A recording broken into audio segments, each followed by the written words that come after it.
जय माताजी। वाघेला क्षत्रिय समाजનું આટકોટ ખાતે ભવ્ય સંમેલન યોજાયું હતું। તેમાં બહોળી સંખ્યામાં વાઘેલા ક્ષત્રિય સમાજના લોકો ઉપસ્થિત રહ્યા હતા। ત્યારે ક્ષત્રિય સમાજના ગોહિલવાડ રાજપૂત સમાજના પ્રમુખ વાસુદેવસિંહ ગોહિલ પણ ઉપસ્થિત રહ્યા હતા અને તેઓએ સભાને સંબોધતા ખૂબ સરસ ક્ષત્રિય સમાજને લઈને વાત કરી હતી। તેમજ તેમણે ક્ષત્રિય સમાજના ઇતિહાસને લઈને પણ ખૂબ સારી વાત કરી। મર્યાદા તેમજ મહિલાઓ વિશે પણ તેમણે ખૂબ સારી વાત કરી છે। તો આપણે આગળ સાંભળીએ વાસુદેવસિંહ ગોહિલે શું વાત કરી તેને। આપ જોઈ રહ્યા છો ઓફિશિયલ ક્ષત્રિય રાજપૂત સમાજ ગુજરાતની યુટ્યુબ ચેનલ, અને આ ચેનલમાં ક્ષત્રિય સમાજ ગુજરાતને લઈને જે કંઈ પણ માહિતી હોય છે તે આ ચેનલમાં જ મૂકવામાં આવે છે। તો આપ નવા જોડાયેલા હોય તો અમારી ચેનલ સાથે જરૂરથી સબસ્ક્રાઈબ કરી લેશો અને આપને ક્ષત્રિય સમાજને લગતી દરેક માહિતી અહીં મૂકવામાં આવશે તે આપ જાણી શકશો। વધારે વાત ન કરતાં આપણે સાંભળીએ વાસુદેવસિંહ ગોહિલે શું વાત કરી તે। જય માતાજી। વાઘેલા ક્ષત્રિય રાજપૂત સમાજના ઈષ્ટદેવ કાશી વિશ્વનાથ મહાદેવ, કુળદેવી વાઘેશ્વરી અંબાજી માતાજીના આશીર્વાદ અને કૃપા દ્રષ્ટિથી વાઘેશ્વરી અંબાજી યુવા ગ્રુપ રાજકોટ દ્વારા આયોજિત આ 51 કુંડી નવચંડી યજ્ઞના કાર્યક્રમના અધ્યક્ષ અને ગુજરાત રાજ્યના પૂર્વ મુખ્યમંત્રી આદરણીય શ્રી શંકરસિંહ વાઘેલા સાહેબ, મંચસ્થ તમામ રાજવી પરિવારો, મંચસ્થ તમામ સામાજિક આગેવાનો, મંચસ્થ તમામ આમંત્રિત મહેમાનો, ઉપસ્થિત આદરણીય વડીલો, ભાઈઓ, બહેનો, માતાઓ અને બાળકો, સૌપ્રથમ આવા સરસ કાર્યક્રમનું આયોજન કરવા બદલ વાઘેશ્વરી અંબાજી ગ્રુપ રાજકોટના આયોજકોને આપ સર્વ વતી વંદન સાથે અભિનંદન પાઠવું છું। કારણ કે આવા સરસ કાર્યક્રમનું આયોજન કર્યું અને આયોજન કર્યા પછી અમને સૌને નિમંત્રિત કર્યા અને આપ સૌને મળવાની તક આપી। હવે અંબાજી માતાની જે વાત છે, 51 કુંડી નવચંડી યજ્ઞની વાત છે, તો એક મંદિરની બહાર બાપુ બહુ સરસ વાક્ય લખ્યું હતું કે જો તું હવે પાપ કરતા થાકી ગયો હોય ને તો મંદિરમાં આવી જા, હું માફ કરતા થાકી નથી। ઈ આપણી અંબાજી સાક્ષાત, ઈ આપણી અંબાજી અહીં બિરાજે છે। ભોજનની કિંમત છે ને ભૂખ વખતે થાય, એમ ભગવાનની કિંમત છે ને દુઃખ વખતે થાય। इसलिए अंधेरे में छाया, अंधेरे में छाया, अंधेरे में छाया और वृद्धावस्था में काया, अंतिम समये माया किसी को काम नहीं लगती। પૈસા ઘર સુધી સાથે આવશે, સગા સંબંધીઓ મિત્રો શમશાન સુધી સાથે આવશે, પરંતુ આપણે કરેલા કર્મો છે ને એ પરભવ સુધી સાથે આવશે। इसीलिए कर्मों से ही इंसानों की पहचान होती है, कर्मों से ही इंसानों की पहचान होती है। महंगे कपड़े तो पुतले भी पहनते हैं लेकिन दुकानों में। અહીંથી ભાઈ વાઘેલા ભાઈ યુવાને બહુ સરસ ઇતિહાસની વાત કરી। મને તો એ નવાઈ લાગી કે એને તમામ વાત મૌખિક કરી।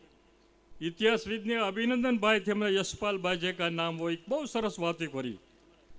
પણ એક સંતનો એવો મત છે, અહીંયા આપણી વચ્ચે સંતો પણ આવવાના હતા, 5 વસ્તુ ભગવાને એના હાથમાં રાખ્યું। આ દુનિયામાં વસતા તમામ જીવોની 5 વસ્તુ, એક તો આયુષ, આપણે કેટલા વર્ષ જીવવાનું છે ભગવાને એના હાથમાં રાખ્યું છે। આપણે આપણા જીવન દરમિયાન કેટલી પ્રતિષ્ઠા મળવાની છે એ પણ ઈશ્વર એના હાથમાં રાખ્યું છે। કેટલું ધન મળવાનું છે, કેટલી વિદ્યા મળવાની છે, છેલ્લે મૃત્યુ પણ ભગવાને એના હાથમાં રાખ્યું છે। આપણે સૌએ 80ની સાલથી રામાયણ જોઈ છે। બહેનો માતાઓ બેઠા છે ત્યારે મારે એ વાત યાદ આવી ગઈ મને।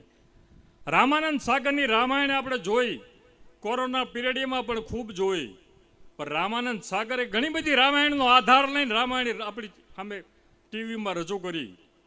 પણ એ 7 કાંડની રામાયણની અંદર જ્યારે એકાદો કાંડ પૂરો થતો ત્યારે સરસ મજાની વાતો કરતા, અને એક વખત એને એવી વાતો કરેલી રામાનંદ સાગરે, તમે પણ સાંભળીએ છીએ કે દુનિયામાં 7 એવી સતી સ્ત્રીઓ છે જેના ફક્ત નામ લેવાથી દુનિયામાં થયેલા તમામ પાપો આપણા હાથે થયા હોય એનો નાશ થાય છે, એવી રામાનંદ સાગરે વાત કરી હતી। તો આપ માતાઓ કોણ છે?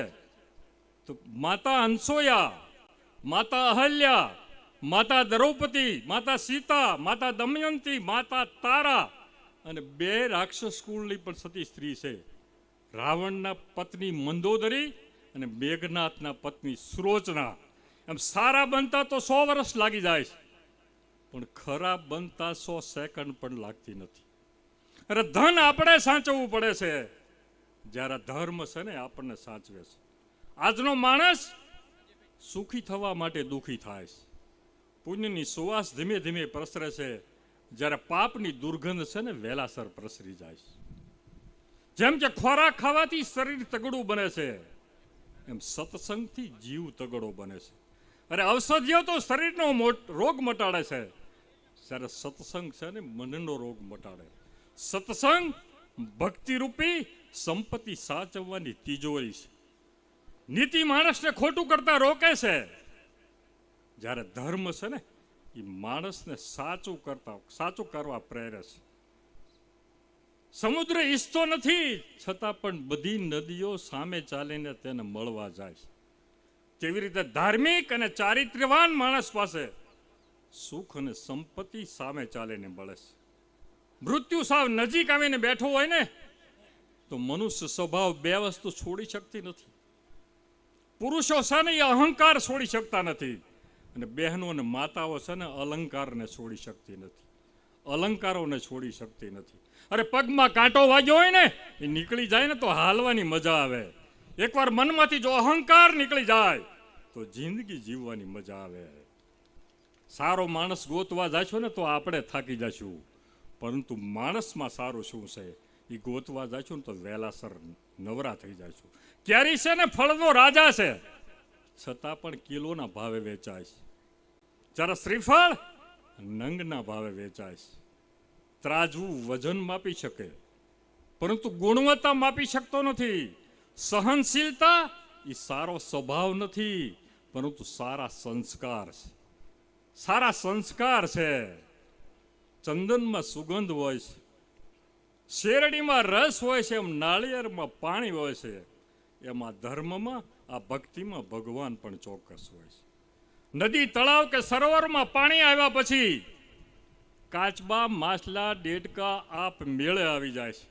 એવી રીતે જીવનમાં એકવાર ધર્મ આવે ને સુખ સમૃદ્ધિ સાથે સામે ચાલીને આવે છે. સમય, સંજોગો અને પરિસ્થિતિ જોઈ જોખીને કરવામાં આવતું વર્તન છે ને માણસને સફળતા અપાવે છે. કેટલીક યોગ્યતા સમય જાય ને પછી આવે છે, કેટલીક યોગ્યતા સમજ આવે ત્યારે આવે છે. શરીરમાં જે સ્થાન શ્વાસનું છે ને, સમાજ કે પરિવારમાં તે સ્થાન વિશ્વાસનું છે. આપણી પાસે કાંઈ પણ ન હોય ની કરુણતા નથી, પરંતુ આપણું કોઈ ન હોય એ ચોક્કસ કરુણતા છે. સમાજ કે પરિવાર આપણા માટે શું કરે છે તેવું નહીં વિચારતા.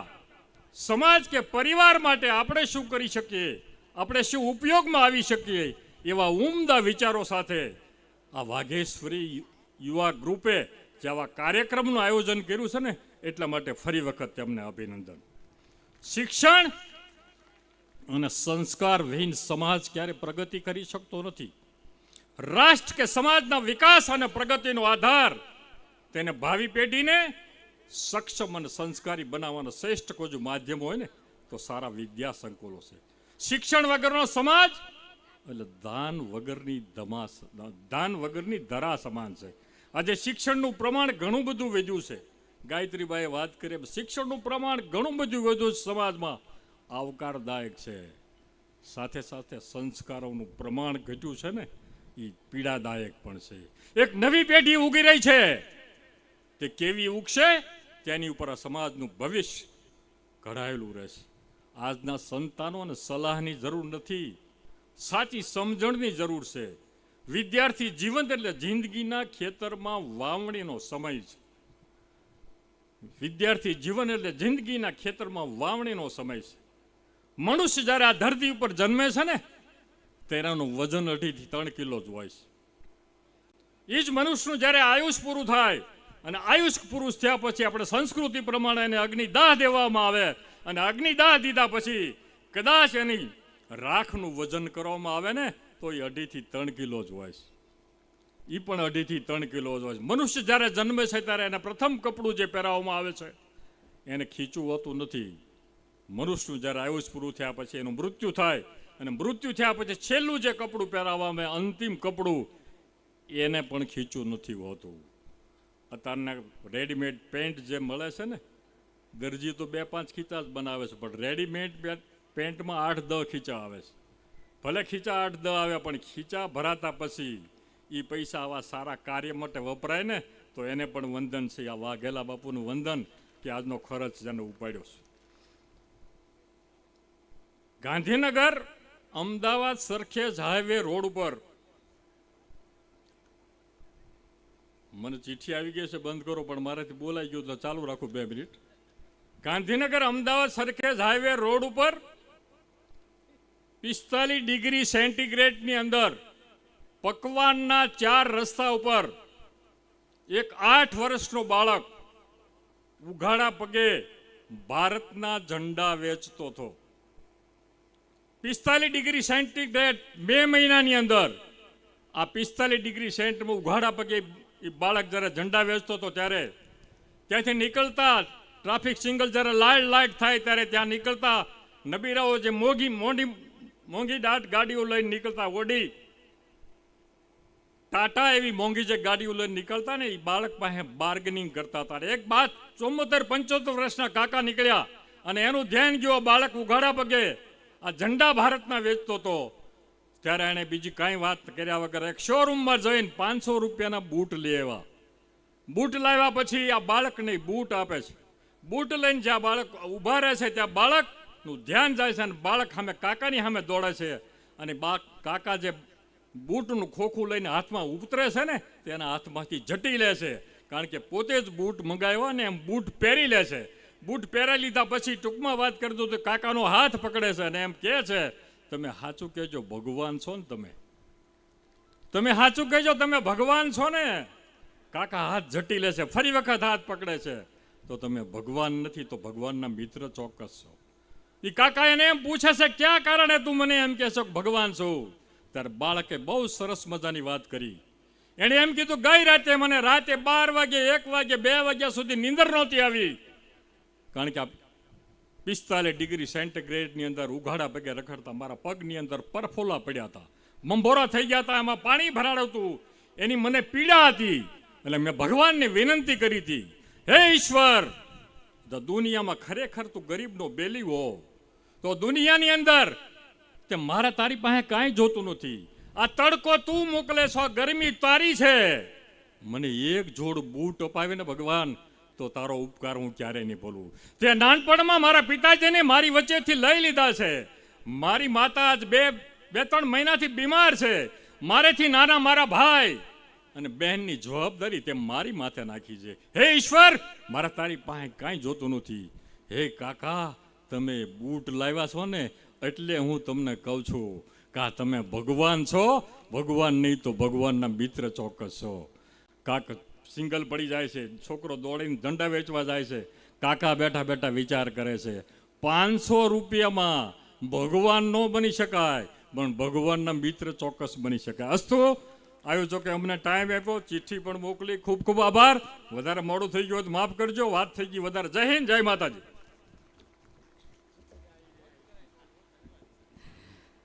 એકવાર ખૂબ જોરદાર તાળીઓ સાથે વાસુદેવસિંહજી ગોહિલ સાહેબને વધાવો.